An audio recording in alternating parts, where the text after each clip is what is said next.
Magandang araw po sa inyong lahat. Magandang umaga, magandang hapon, magandang tanghali, magandang gabi. Ito po ang inyong ka-travel. Kamusta po sa inyong lahat? Kamusta po kayo? Kamusta po inyong araw? Kamusta po inyong pahinga? Kamusta po inyong trabaho? Nawa ay nasa mabuti po kayo lahat ng kalagayan.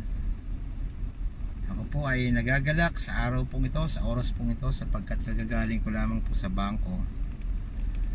At kung napanood po ninyo yung last live ko po nung devotional po natin, we talk about love, na i-testimony ko po sa latter part ng video na yon, na ako po ay namumroblema sa aking salary, sapagkat ang kwento po noon ay ako po ay nagtatrabaho noon sa Redco Almana ng 1 taon at 4 na buwan, 16 months.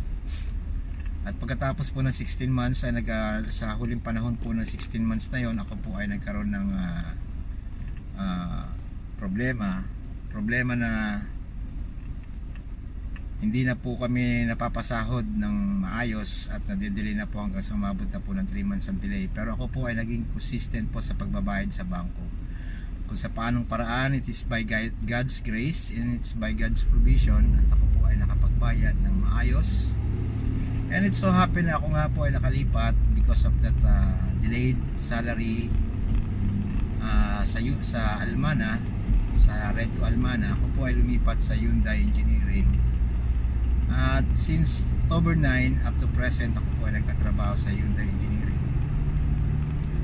Alam niyo po ba na smooth naman po ang aking salaries pagkat on time at wala pong delay. Minsan pa nga ahead pa siya. At dumating po yung punto na nakatanggap po ako ng message galing po sa Doha Bank na kailangan ko daw pong i-update ang aking salary account o yung aking current account. At ako po ay nagpunta sa aking branch. At pagpunta ko po sa aking branch, nakausap ko po yung customer service po doon, yung isa pong Pilipino na customer service po doon. Siya po yung nag-cater po sa akin, siya po yung umintindi, nag-estima po sa akin doon. At base po sa kanyang kwento ay kailangan ko po na mag-submit sa kanila ng standard format po ng bank format, sapagkat ako po ay nagdala po ako ng aking ID, yung personal ID po na ginagamit po dito sa Qatar, yung national ID, yung identification po, tawagin po yun ng QID. Tapos dala ko rin po yung passport ko at yung pong salary certificate coming from the new company, the Hyundai Engineering. At sa aming pong pagkukwentuhan at sabi po nung Pilipino sa akin, sir, ay hindi pa po natin ma-unfreeze o ma-unblock ang yung account kasi unang-una ay hindi standard format ang salary certificate na binigay mo.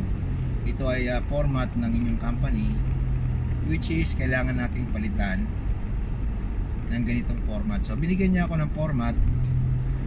At that instance, nung pinag-uusapan po namin yon, alam ko na at that very time na it will be very hard for me to get that standard format of the bank from our company, from our HR. Why is that so? Kasi nga po, nagkaroon na rin po ako ng issue dati nung ako po ay humingi ng salary certificate para po makakuha kami ng bahay sa makakuha ng supporting documents para makakuha po ng piece of land sa Pilipinas. So it's happened that is my second time to ask for a salary certificate, and hindi naman po sila naghindi at binigyan naman po nila ako. But the thing is, hindi na maulit yun na yung last. And it so happen, alam ko na nung ako'y lumabas dun sa bangko, nung pagkatapos namin mag-usap ng Filipino teller, customer service teller, na it would be next to impossible na makakuha ko ng bank uh, uh, format para sa aking salary certificate. But then I still push my luck. Up to that time I was praying, but my prayer on that time was like checking, like Lord, ano ba yung dapat kong gawin in case na hindi ibibigay sa akin. I was tentative because it happens many times, as my co-employee told me na mahirap nga talaga.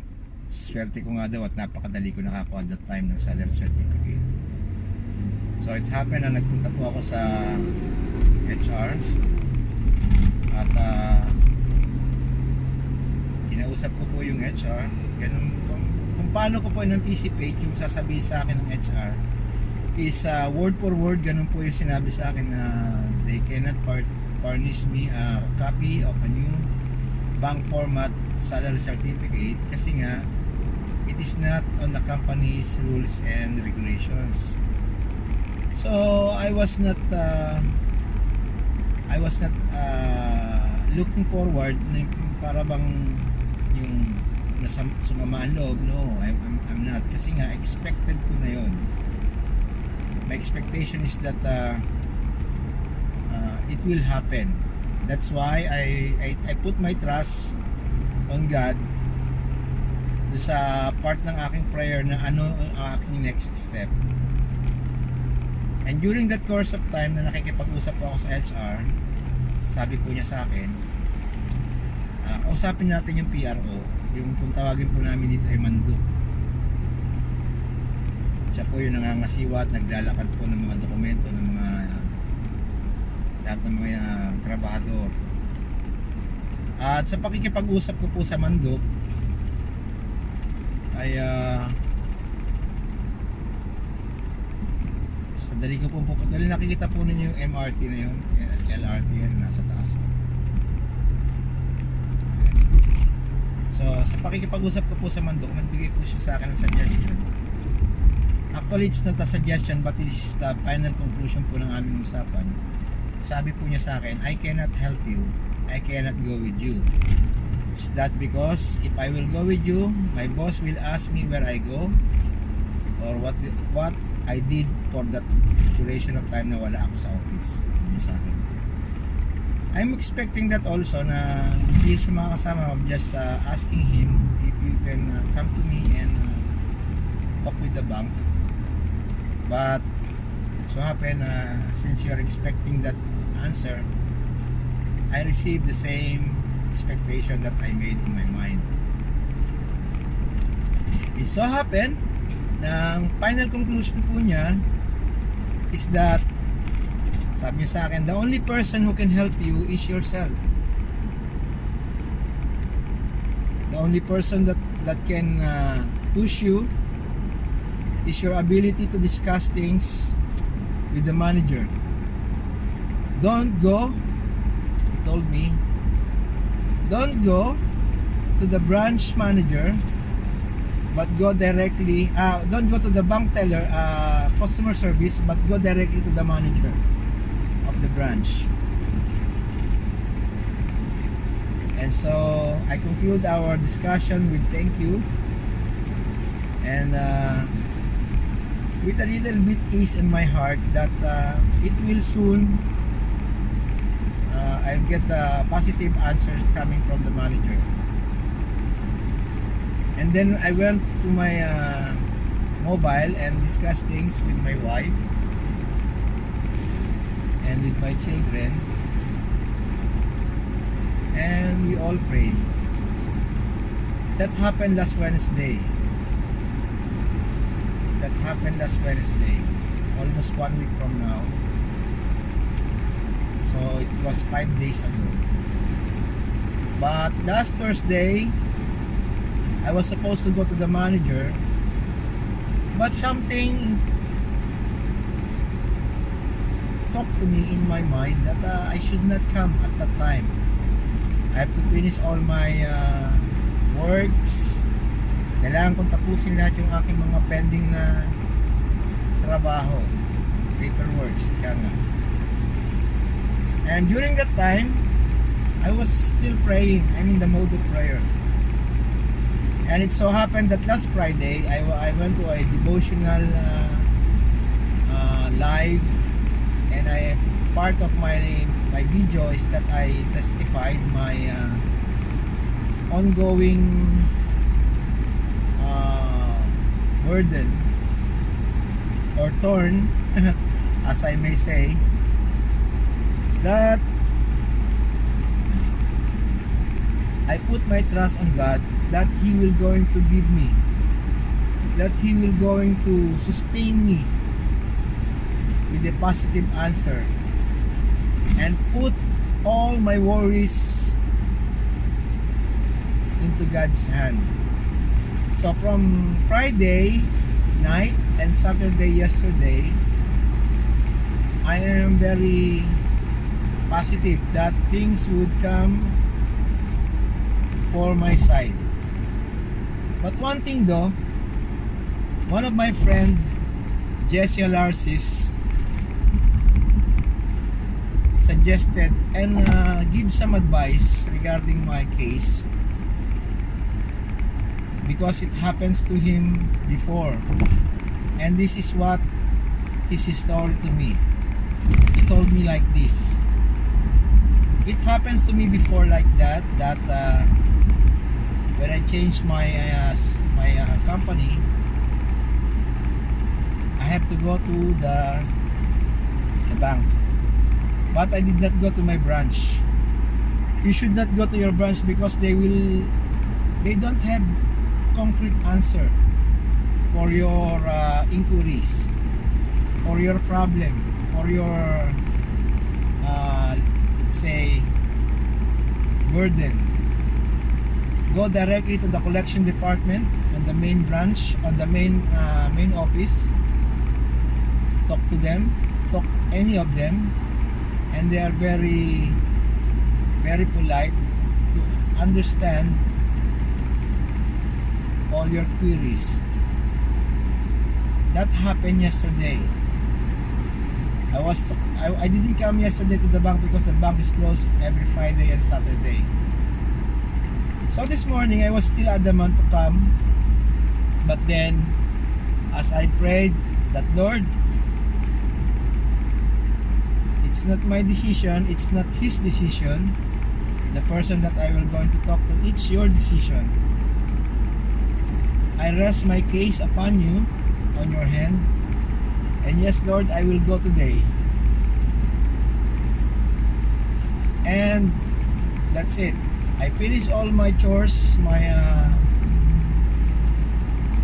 I may say my obligations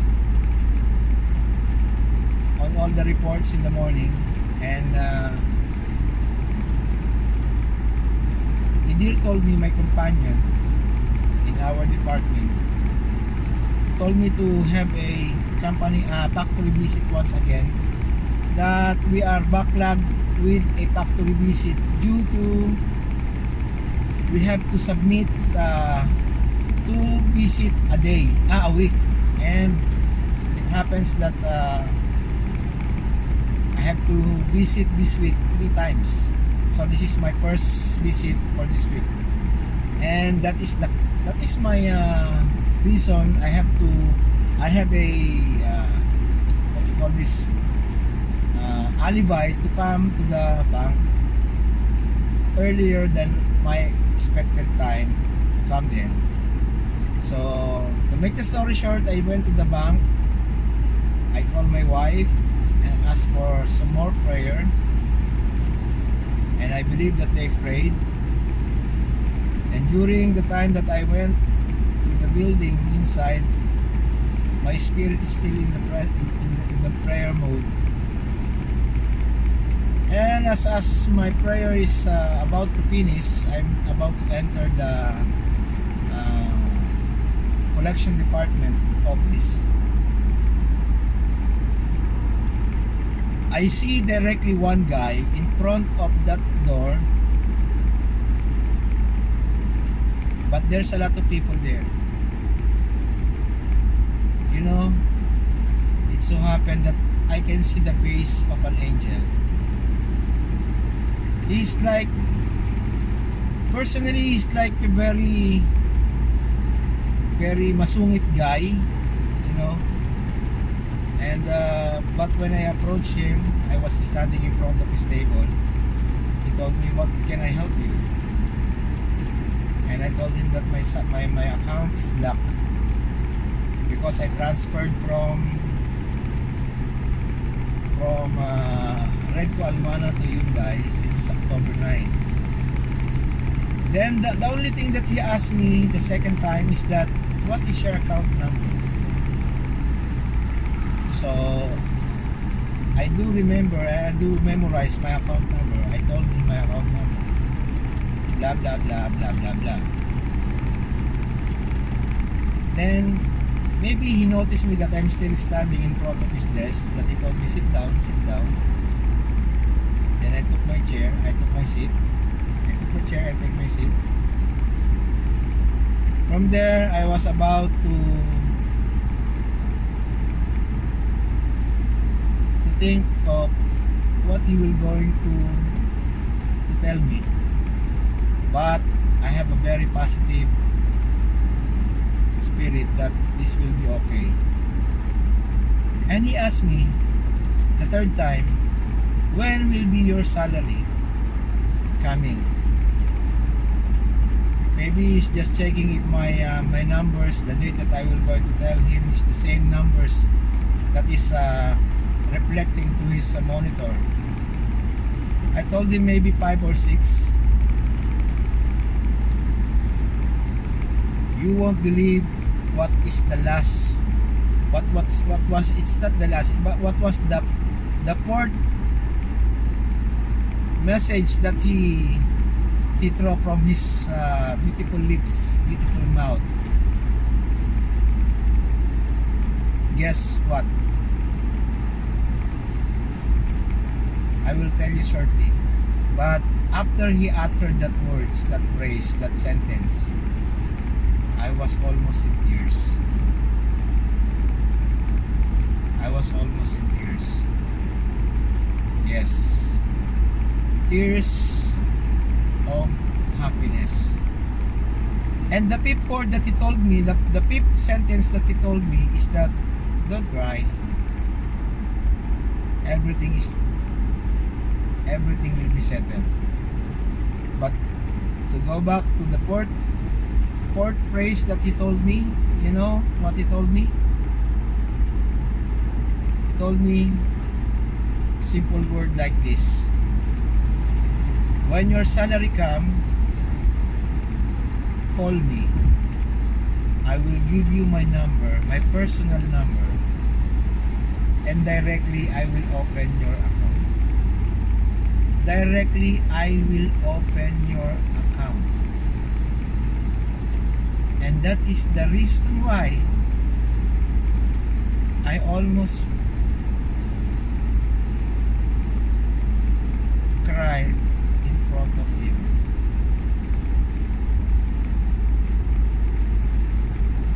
He told me, I will open your account when your salary comes.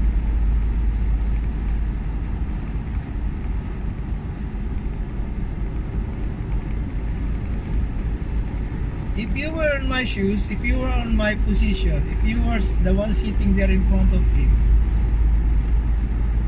maybe you will do more than that.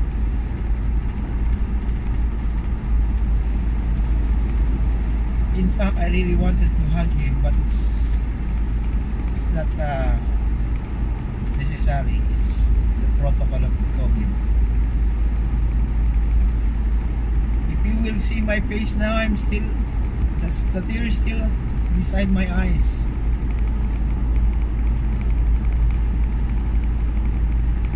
That God was so alive, and He will never ever depart. Mostly in the part where you are burdened, troubled, I know if I am the one who wrote the song Footprints in the Sun, I see the footprints of God, that He had carried me in His arms. I was so lucky that God did not leave me, that God is always with me.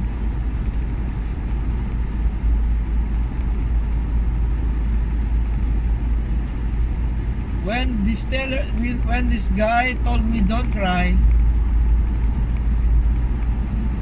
as if I heard the voice of God,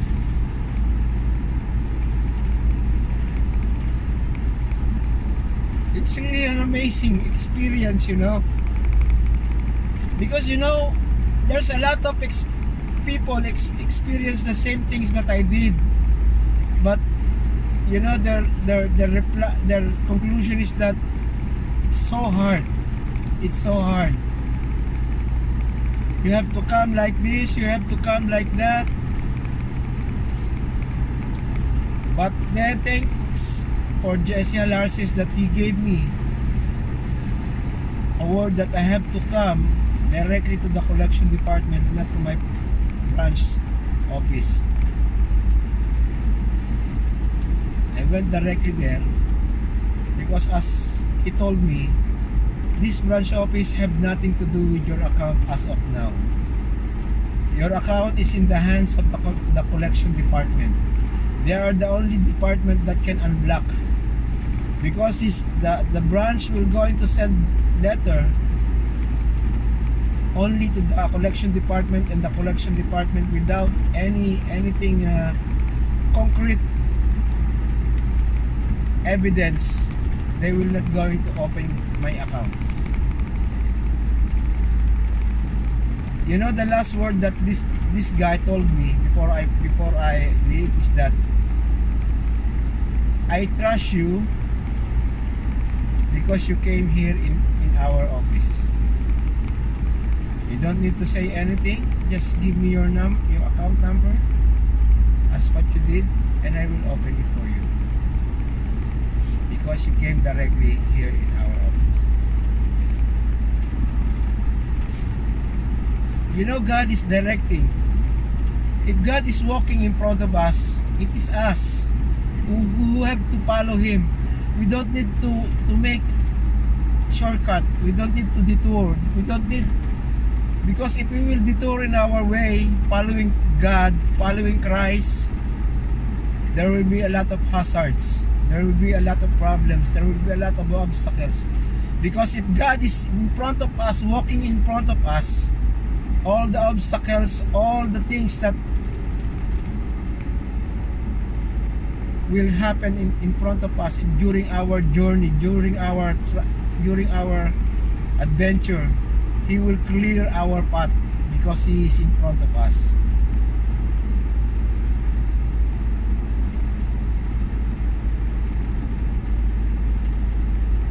I believe God is telling me something, telling us something, that we should rely on Him alone, not on our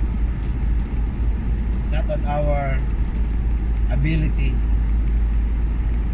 not on our knowledge, not on our skills, not on our position. Looking back to the time where I remember when I was still in Redco Almana, during the first month that I didn't get my salary, I was praying if I would transfer my work to other company. But I believe that God instructed me to the right company. And all the course of my life here in the Middle East, working here in Qatar and Saudi, God is the one dealing everything, willing and dealing of all my all my adventures.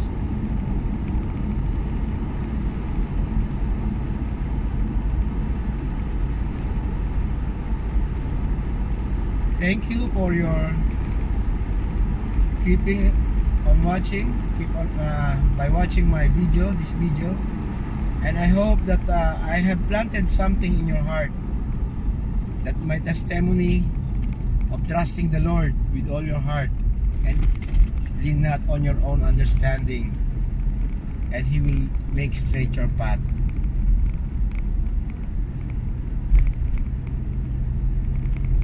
Thank you for watching, and please do so subscribe to my channel, iTravel with Marco, and you will hear more of this kind of messages in the future, especially in my every Friday devotion, 2 p.m.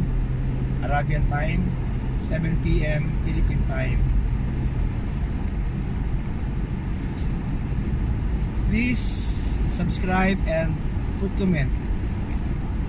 How would my testimony have touched, or if you have the same experience I experienced today.